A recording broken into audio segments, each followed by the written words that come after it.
Yo, what's up guys? It's your boy Nitrostorm here. Welcome back to my channel. As you can see in front of you right now, this is the train, the express train that's gonna get me started on Honkai Star Rail. So yeah, this game is currently on pre-download right now. I'm currently using the PC client. If you Google Honkai Star Rail on Google and you can just click on the first link, it'll bring you here. Just click on download now so you can start pre-downloading. You can download either on App Store, Google Play, Epic Game Store, Windows, or on PlayStation, which is coming soon, so not out yet.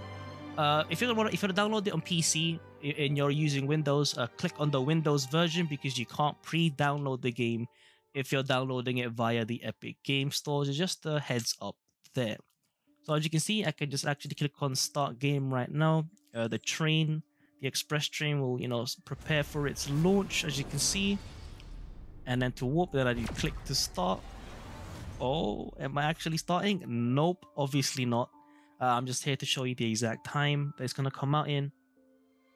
It's going to be out 26th of April 2023 at 3 a.m. UTC +1, which is in a few days. So enough of that. Let's now take a look at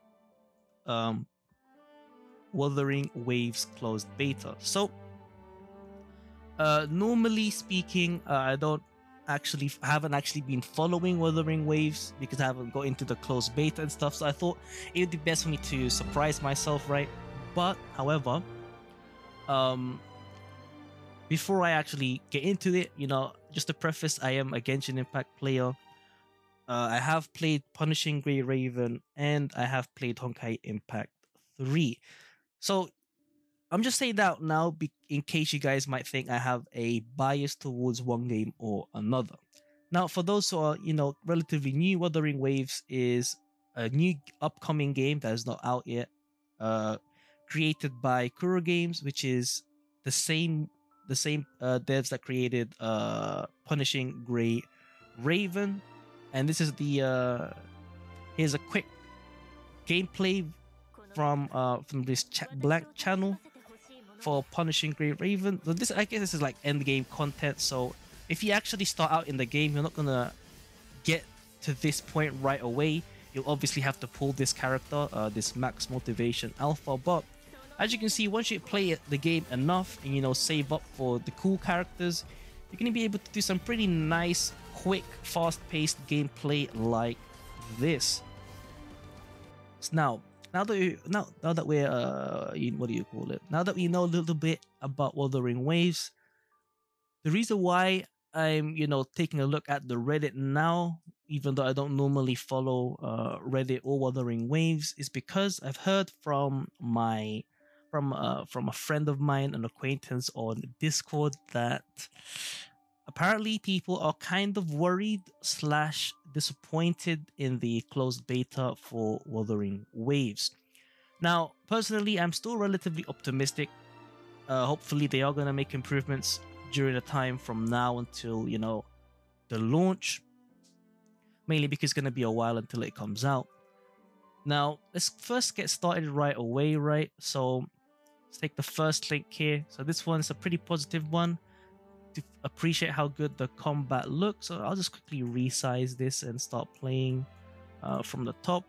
So this is like a bit of their overworld exploration. So this person here is traveling to this area where a specific boss, I'm assuming, appears. So if I were to compare it to Genshin Impact, it's going to be like those elite bosses around the overworld where you have to get into a specific location and then they're there just waiting for you. And then after you defeat them, you'll be able to see, you'll be able to pick up some unique loot from this specific boss.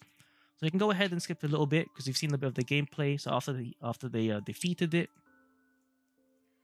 oh, hold on, there's a quick review here. It's somewhere here. Oh, here we go.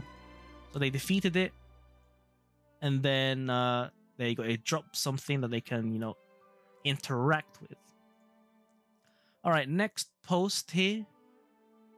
Okay, we'll keep it like this for now. So as you can see here, Wuthering Waves is so similar to Genshin Impact that it's starting to worry me.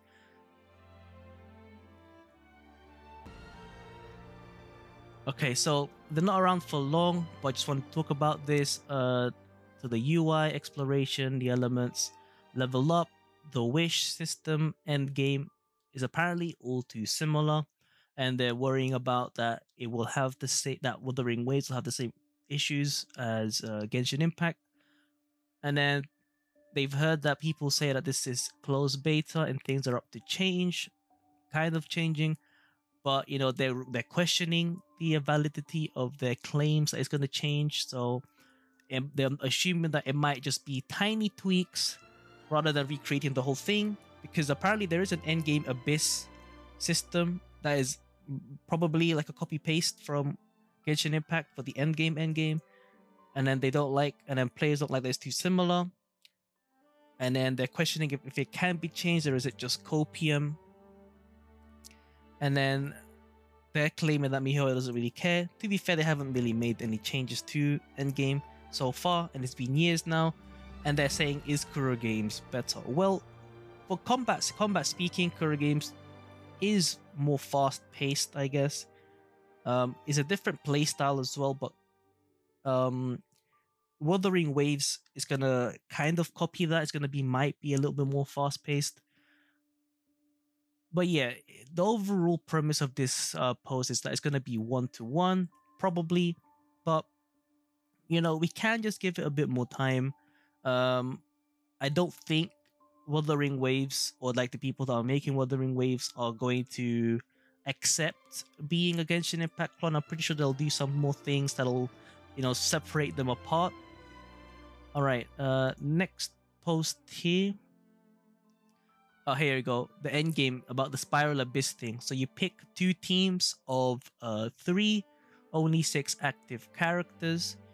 So, and they're questioning if a team of 3 compared to a team of 4 in Genshin would encourage you to collect more characters for team comps, right?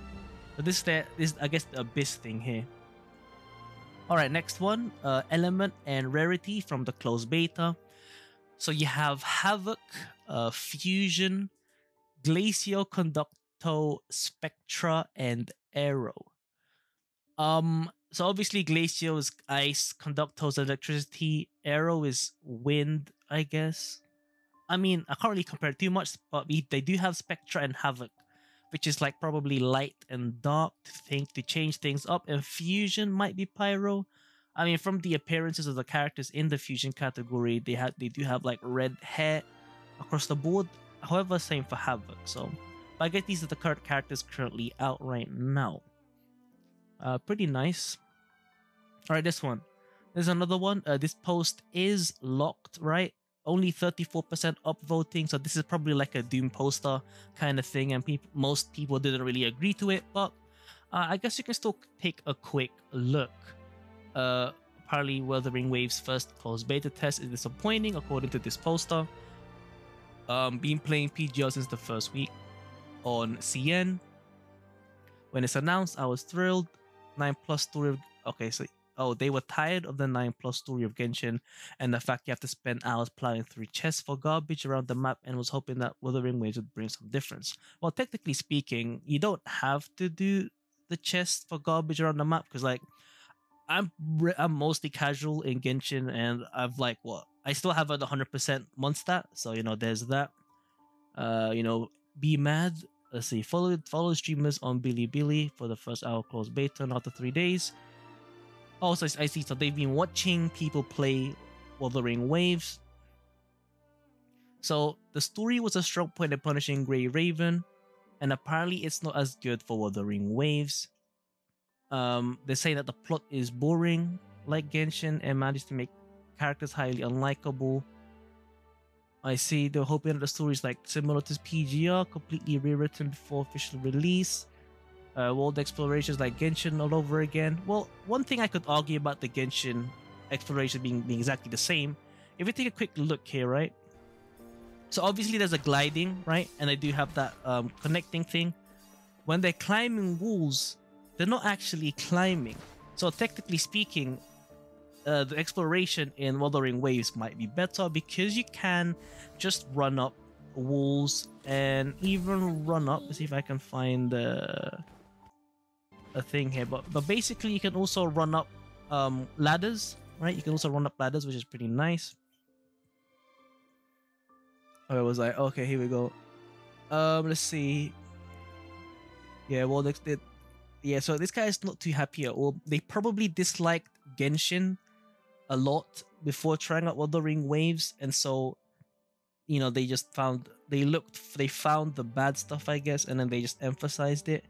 It's either gacha, same rates as Genshin,